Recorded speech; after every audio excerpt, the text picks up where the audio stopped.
To this now, Gauteng MEC for Co-operative Governance Mzi Khumalo, in partnership with City of Johannesburg Metro, is visiting Marshalltown fire survivors. Now, the purpose of the visit is to donate packs and sleeping bags to the affected residents. The fire incident, which gutted Usindiso Building, took place more than a week ago.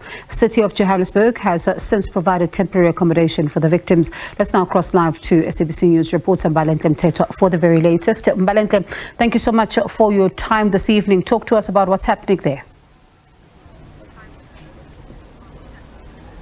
Well, certainly, Bongiwe. Well, we've visited two shelters where we could explain or describe the reception of the MEC as very different, really, night and day. At the one homeless shelter, he was met by unhappiness, and this particular shelter is housing at least 44 men, and they expressed their unhappiness over their living conditions, talking about the fact that they are feeling rather trapped where they are, and they are unhappy with the living conditions, saying that they would rather be able to be allowed to move in and out, to move around freely without having to then sign or mark a register when they do leave the premises.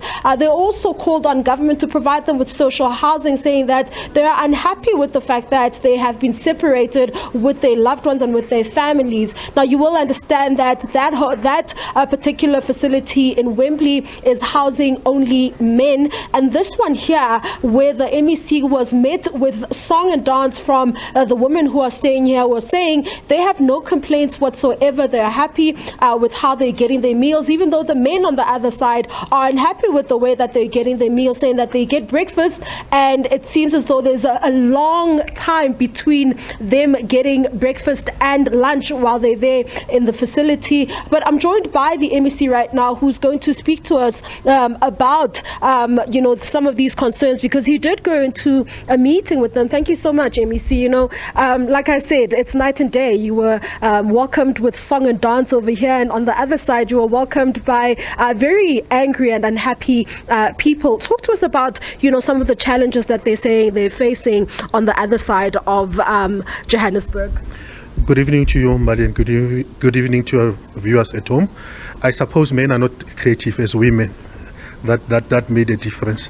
But of course, on a more serious note, whilst they appreciated our visit, they also appreciated even the small little goodies that we gave to them.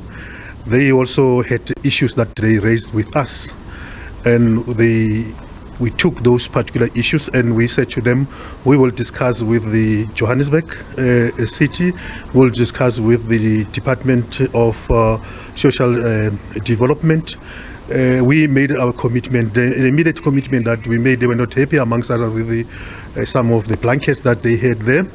We will, by tomorrow, deliver a proper quality blankets that they wanted, and we can see even the weather changing as such, because they said there's shortage of such blankets. When it comes to matters that relate to food, of course, they had the issues that they raised, but ultimately, after we listened to them and we had a discussion with them, they ended up accepting where they are. I think the dissatisfaction comes as a result of not knowing what the future holds. They don't know what's going to happen with them.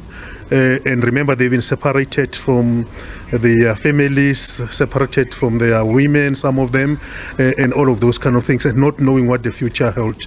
At the core of what they were raising with me is really communication. What we need to do, we need to improve our communication as the different state organs or stakeholders that are working with them.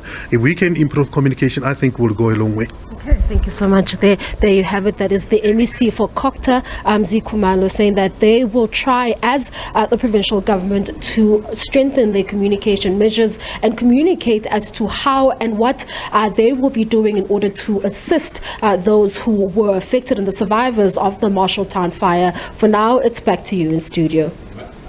And Mbalenhle, it'll also be interesting to also hear from those who are inside at all, just how the week has been for them. But let's leave it there with you. Hopefully we get to check in with Mbalenhle Mthethwa during the course of the evening, as she is at that event there.